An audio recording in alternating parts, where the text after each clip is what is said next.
Coming up on Network Africa, ECOWAS holds extraordinary summit over Mali's political crisis.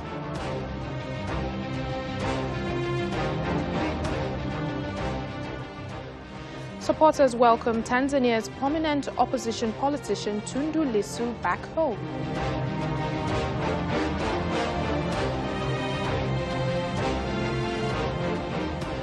Plus, Morocco bans travel to and from major cities to curb coronavirus.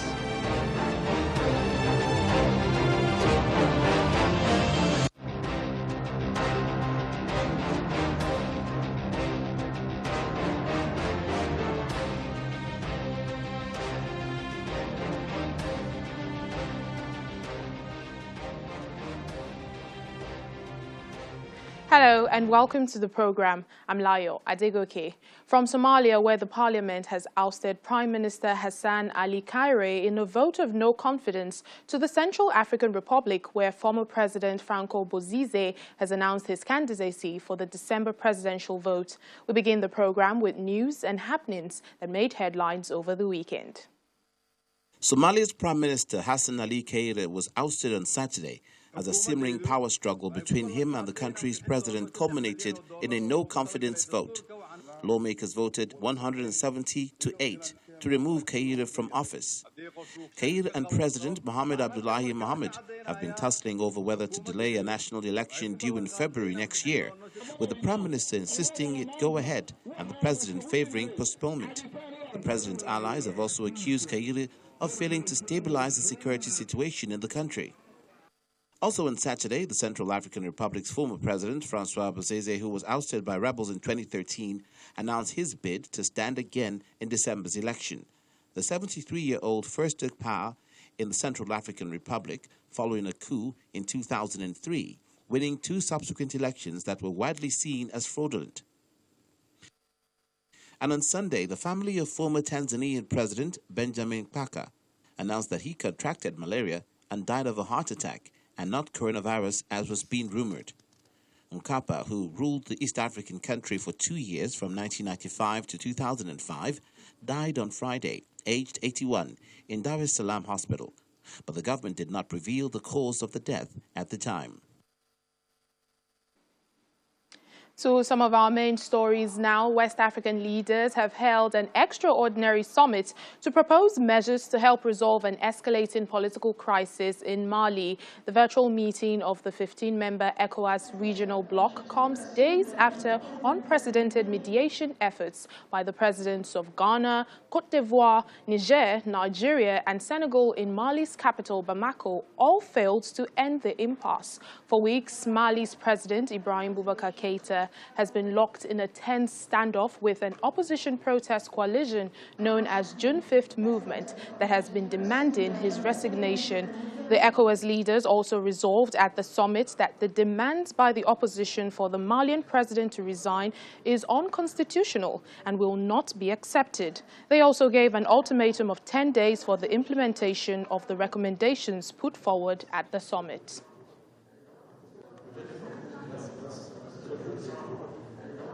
I ask the President of the Commission to take us through the agenda. President, can you hear me?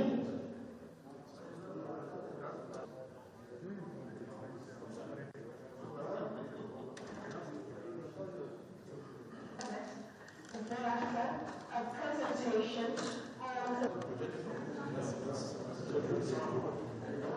I ask the President of the meeting was resolved that these 31 seats that are in contention, that these members be asked to resign to make room for a recontest. In other words, for a fresh election into these 31 seats that are in contention. If you recall, the leader of the opposition was abducted. This meeting also emphasized and, of course, also encouraged the government of Mali to do everything possible to ensure the release of Soumaïla Cissé, who is the leader of opposition that has been abducted for the past 4 months now. It is believed that that will go a long way in bringing peace to that country. Sudanese government says it's sending more troops to the Restif Darfur region following a spike in violence there. According to Prime Minister Abdallah Hamdok, the forces will protect people during the farming season. Over the weekend, unidentified gunmen killed more than 60 people in the region and another 20 the day before. Hundreds of thousands of people have died in fighting between government forces and rebels since 2003 in the country. Millions others have also been forced out from their homes.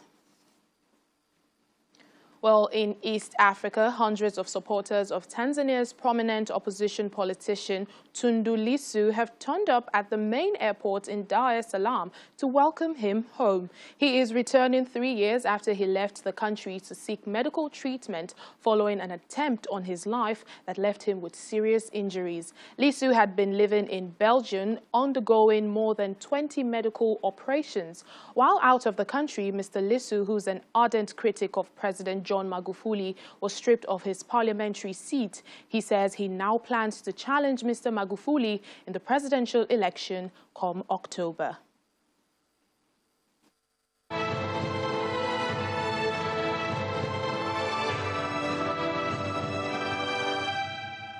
Now to the COVID-19 pandemic update. Uganda has confirmed its second death from COVID-19 as the country continues to gradually ease restrictions imposed 4 months ago. Now, the Ministry of Health says the 80-year-old woman was from a densely populated informal settlement in the capital, Kampala. She died at a hospital on Friday after exhibiting symptoms consistent with COVID-19. The postmortem by the Uganda Virus Research Institute and the Makerere University confirmed that she had died of COVID-19. Now, the Health Ministry says it's begun tracing individuals who may have come in contact with her. So far, the country has recorded 1,115 cases of COVID-19. Well, over in Morocco, the government has announced a fresh lockdown in some major cities as new coronavirus cases in the country hit a record high. Movement has been restricted in the country's largest city of Casablanca, as well as in Tangier, Marrakesh, and other cities. However, essential services providers authorized by government officials are exempted from the order, also those who are transporting goods. The officials say the lockdown has been reinstated because of non-adherence to guidelines intended to prevent the spread of the virus. The country has so far recorded 20,278 coronavirus cases and 313 deaths. While Morocco is locking down, over in West Africa, Ghana's President Nana Akufo-Addo, he's announced a fresh easing of coronavirus restrictions. Gatherings in places of worship will now last for 2 hours from 1 hour, but congregants must wear face masks and maintain social distancing. Tourist sites and attractions and open-air drinking spots have also been allowed to reopen. Beaches, pubs, cinemas and nightclubs, however, are to remain closed until further notice. Meanwhile, the president is now out of quarantine after going into a 2-week self-isolation period in early June because one of his aides contracted the virus. Well, we now have Joy News TV correspondent Roland Walker joining us now for more on the situation in Ghana. Hello, Roland. Thank you for speaking to us. Well, thank you too, and I hope all of you are well. We are, thank you. Firstly, it's good to see that the president is in good health after 2 weeks in isolation. But how are residents reacting to the news of the easing of restrictions?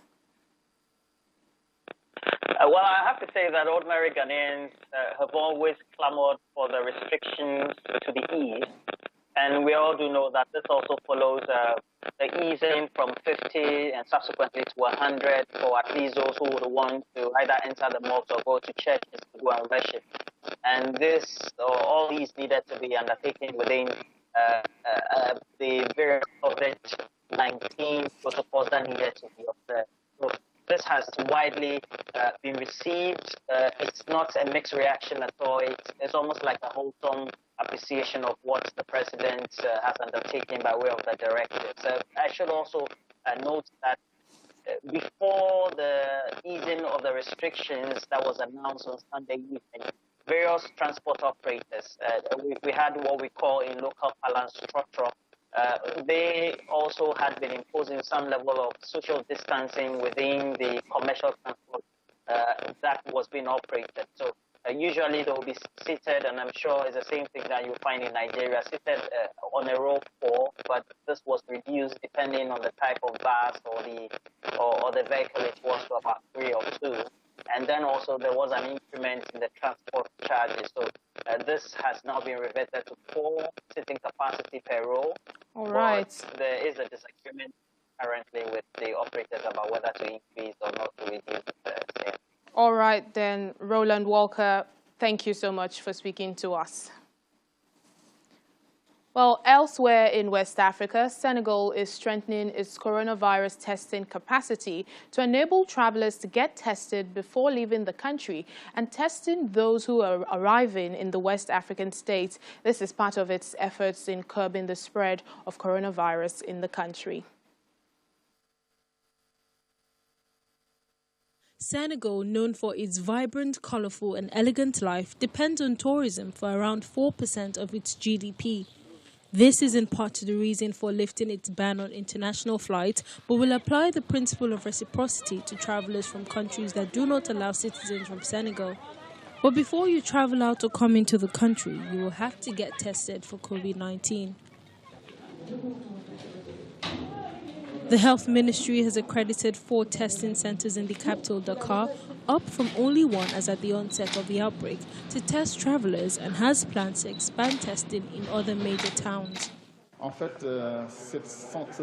This center is a station set up by the Health Ministry, which wanted travelers flying out of the country to be tested, not only for national records, but mainly for the host countries, because a lot of countries require a negative COVID-19 test before entering their territory, so we had to put a structure in place. Since the center opened, about 3% of people have tested positive for the virus. Senegal has carried out around 104,495 tests so far since the outbreak in March and has reported over 9,600 cases with 191 deaths. A Zambian member of parliament, Princess Kasune Zulu, has announced that she has tested positive for COVID-19. Ms. Zulu is a member of the opposition United Party for National Development and is also living with HIV, widely known for her activism on AIDS. Zambia's health minister says some 15 Zambian MPs have so far tested positive also for COVID-19. Now, in response to this, parliamentary sittings have been indefinitely suspended.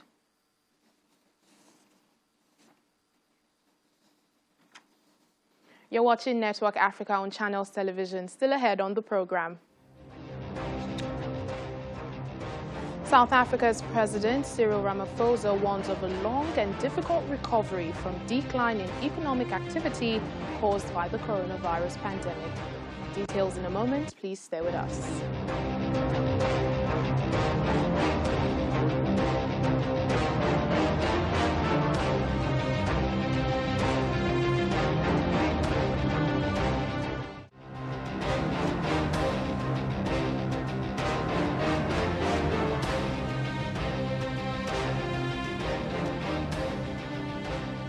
Welcome back to the program. An increasing number of Kenyans living in the heart of Nairobi are growing herbs from their balconies or organic gardens from their homes. Now, one small Kenyan startup is tapping into the market by mixing animal bone meal and kitchen waste to concoct a soil composite sold to urban farmers to grow food in squeezed spaces. Take a look.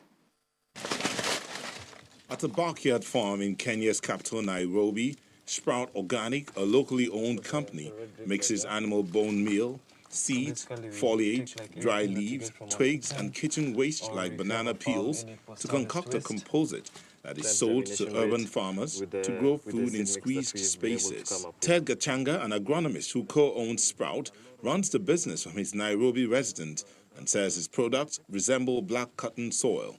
Worms are usually added to the mixture to help it mature, a process that takes about 4 weeks. A 20-kilogram bag sells at 3,500 shillings. Gachanga says demand rose by 10% during the pandemic, which has cut incomes and impinged on food supply chains. Yeah. Now more than ever, people are seeing the need to grow their own produce. Because in the beginning, people aren't allowed to leave the houses to do the shopping, so you'd find most families would, it would be a bother for most families to go outside to do their grocery shopping. So people started realizing that they can make better use of their spaces to grow their own produce, even if it's just a few veggies like skuma, spinach, and also like the regular herbs that you can use as a garnish or dressing on your salads or... Close to 15,000 people in Kenya have been infected by the COVID-19 disease since the first case was reported in mid-March. Official data shows that economic growth has slowed down sharply, with many job losses in sectors like tourism. Sprout employs 3 staff, and its owners say that although their technology is not new, they have patented the formula for the composite. They hope to expand production beyond Nairobi to cover other towns. Urban farmer Francis Wachira, who's 71 years old, used to make a living by renting out tiny tin shacks he built, but the coronavirus pandemic meant his tenants could no longer pay him. These one rooms, rental houses. Then I changed them into dairy goat keeping. So you can see 1, 2, 3. These are 4 rooms. These are 4 rooms. We have around 40 data goods. They are giving good money rather than renting. We are getting good money out of this. From where we started, we have seen tremendous growth in people taking interest in planting in the balconies or in their backyards. So as a result of this, we have created systems that will aid them in this endeavor. So anybody can actually be an urban farmer. Buy your flowers from by the roadside. Now he sells the produce from his plot, such as kale, spinach, and herbs. Indeed, this method of composting is not new, but the owners of Sprout say they have found their own formula. Well, back here in Nigeria, the Kano state government has directed all transport unions to ensure that passengers use face masks before entering their vehicles. Security agencies are also to play their part by enforcing compliance. Kano State Governor Abdullahi Ganduje warns that there will be no shortcut to following protocols of preventing the spread of COVID-19 in the state. Our correspondent Idris Jibrin has more. As part of efforts to further enhance the established COVID-19 protocol, Kano state government has started the 3rd phase of face mask distribution, and this time they are targeting transporters, students' unions, and community-based organizations. These bags of face masks, containing 2 million pieces, are to be distributed in all public motor parks, tricycle joints, marketplaces, and other public places. All your passengers must use them, otherwise the security agencies will stop you from moving from one place to another. And any member who is found in your vehicle without using the face mask, it is your fault, because you are not supposed to take any passenger who does not agree to wear the face mask. Traditional institutions, through the state chairman of the Council of Traditional Rulers, Sarkin Kano Alhaji Amina Ado Bayeru, are to ensure that communities and villages are informed of the compulsory use of face masks to avoid community transmission. There is no doubt people have suffered during the COVID-19 lockdown, but we had continued to sensitize them that nothing is permanent. As we approach Salah, we advise residents to continue to follow all the protocols in order to stop any further spread. Commercial drivers of taxi, buses, and tricycles, popularly known as Adede Tesohu, are to make sure they abide by the established protocol of COVID-19 under the close supervision of relevant security agencies. Any driver or rider is found not wearing face mask, is either he's not registered with the union or with the deviant. And therefore, the law that is being established or the order that is being established will now have to come to play. Meanwhile, the state government has also confirmed that mobile courts have been activated to try any person or group of persons that may likely disobey the laid-down COVID-19 protocol across the state. Idris Jibrin, Channels Television News.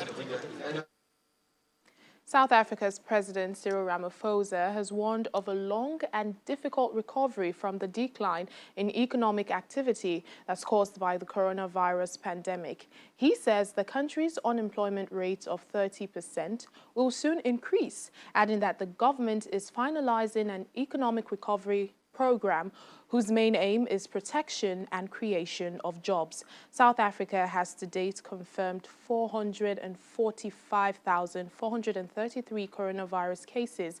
It's the highest in Africa, and they're the fifth highest globally after the US, Brazil, India, and Russia.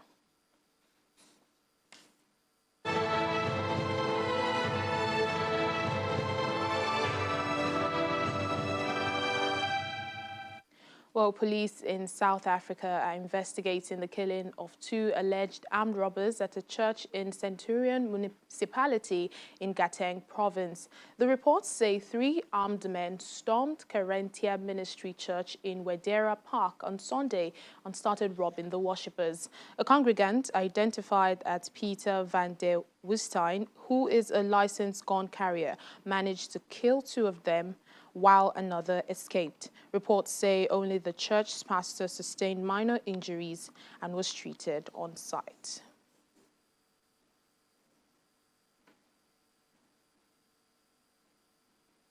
Well, that's where we end Network Africa today. Thank you so much for watching. I'm Layo Adegoke.